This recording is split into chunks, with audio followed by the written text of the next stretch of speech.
രവിയേട്ടാ, മണിക്കുട്ടി ചേട്ടാ, വാ ചായ കുടിക്കാം.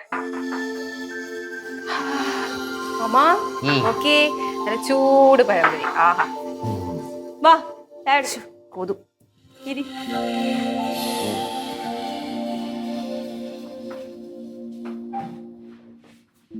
കഴിച്ചു നോക്ക്. ചേട്ടൻ വന്നോണ്ട് ഉണ്ടാക്കിയതാ. ചേട്ടന് പഴംപൊരി ഭയങ്കര ഇഷ്ടം.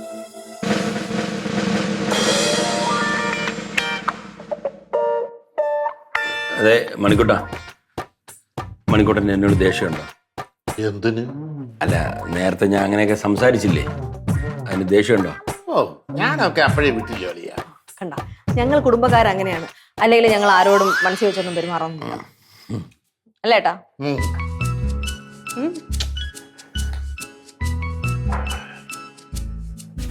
പുളി കഴിക്കും അമ്മ. എണ്ണ ഉണ്ടോ? ഓ, ടിഷ്യൂ പേപ്പർ എടുക്കാൻ മറന്നുപോയി. ഓ, ടിഷ്യൂ പേപ്പർ വീട്ടില് ടിഷ്യൂ പേപ്പർ പോഴെടുന്നു. കുഴപ്പമില്ല. എണ്ണല്ലേ അല്ലെ, ഒരു 20 രൂപ ചില്ലറ തരാൻ കാണും. ചില്ലറേ ഉണ്ട് മോളെ, എന്റെ പേഴ്സിലെ. അല്ല, ഞാൻ എടുത്തോണ്ട് വരാം. അല്ല വേണ്ട, അല്ലേ വേണ്ട. ഇതിപ്പം ഒരു വാഴക്കപ്പം ചായ എങ്ങനെ ആയാലും 30 രൂപ വരും. 30 രൂപ പിടി. ഒരു വാഴക്കപ്പം ഒരു ചായ 30 രൂപ അധികമാ. പിന്നെ ബാലൻസ് 20 രൂപ ഇരുന്നോട്ടെ. ഇനി ഏതായാലും ഞാൻ ഊണൊക്കെ കഴിക്കാനിരിക്കുകയല്ലേ. പോക്കറ്റ് വെച്ചോളേ. പോക്കറ്റ് വെച്ചു പ്രശ്നമല്ല. ധൈര്യമായിട്ട് വെച്ചു.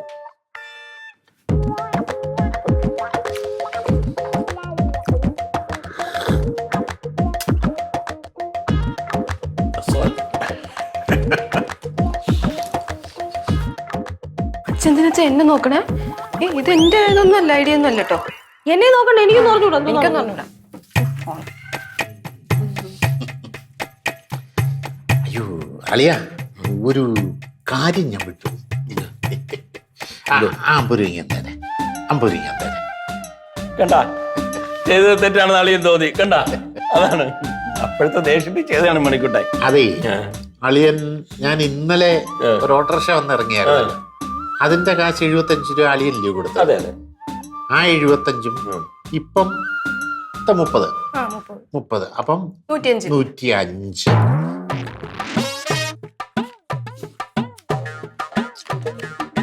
5 രൂപ ചില്ലറ ഇല്ല അളിയ. 100 രൂപ 5 രൂപ ബാലൻസ് ചെയ്യാൻ തരാം. സത്യമായിട്ടും തരും, എന്നെ വിശ്വസിക്കാം. അല്ലേ, ധൈര്യമായിട്ടിരിക്കും. അയ്യ, ഞാനത് പറഞ്ഞു കഴിഞ്ഞാൽ തരുവളിയ. ധൈര്യമായിട്ടിരിക്കും, ഒട്ടും വിഷമിക്കണ്ട. 5 രൂപ തന്നെ. അത്ര വൃത്തിയോടൊന്നും ഞാൻ കാണിക്കത്തില്ല.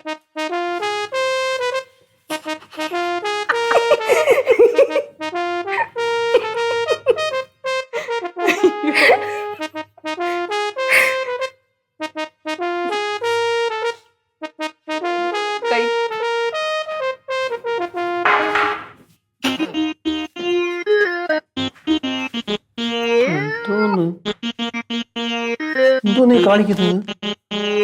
കഴിച്ച കാശിന്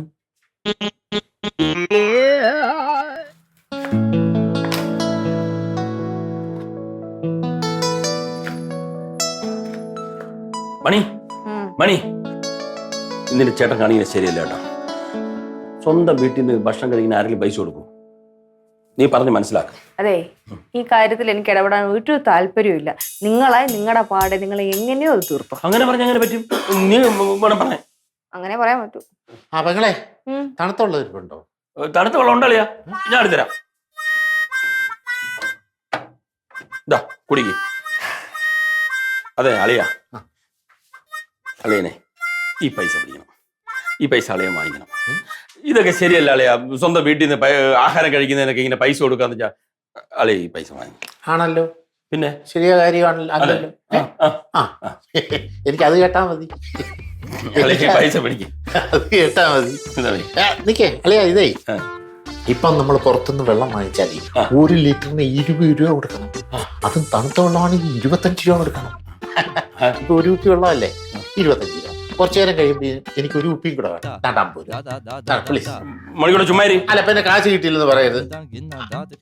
അളിയ, ഇങ്ങോട്ട് 50 രൂപ ധൈര്യമായിട്ട് പിടി.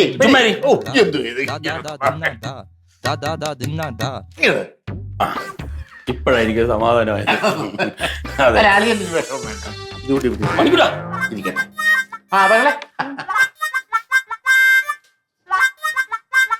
മണി, ഇത് ശരിയല്ല, നീ പറ. എന്ത് പറ്റി? പൈസ കുറഞ്ഞു പോയാ? കുറഞ്ഞു പോയാ? കുറഞ്ഞെങ്കിൽ പറയാം, ചേട്ടനോട് പറഞ്ഞ് വാങ്ങിച്ചു തരാം കൂടുതൽ. മണിക്കൂട്ടം ഇങ്ങനെയൊക്കെ കാണിക്കുന്നത്, പക്ഷെ എല്ലാം അറിഞ്ഞു വെച്ചിട്ട് നീ പെരുമാറുന്നുണ്ടല്ലോ. എന്റെ ഉദ്ദേശശുദ്ധി മനസ്സിലാക്കണില്ല. ഹലോ, മനസ്സിലാക്കാഞ്ഞിട്ടൊന്നുമല്ല, എല്ലാ കാര്യവും എനിക്ക് മനസ്സിലാവും. പക്ഷെ ആ പോയതേ എന്റെ കൂടെ പുറപ്പാൻ, എന്റെ ഒറ്റ സഹോദരൻ. നിങ്ങൾ എന്റെ ഭർത്താവാണ്. ഇവർ രണ്ടുപേരെ ഒരാളുടെ പക്ഷെ എനിക്ക് പിടിക്കാൻ പറ്റൂല, മനസ്സിലായല്ലോ? അപ്പൊ നിങ്ങൾ തന്നെ പറഞ്ഞു തീർക്കുകയോ അടിച്ചു തീർക്കുകയോ എന്താ ചെയ്തു. കഷ്ടമാണ് മണി.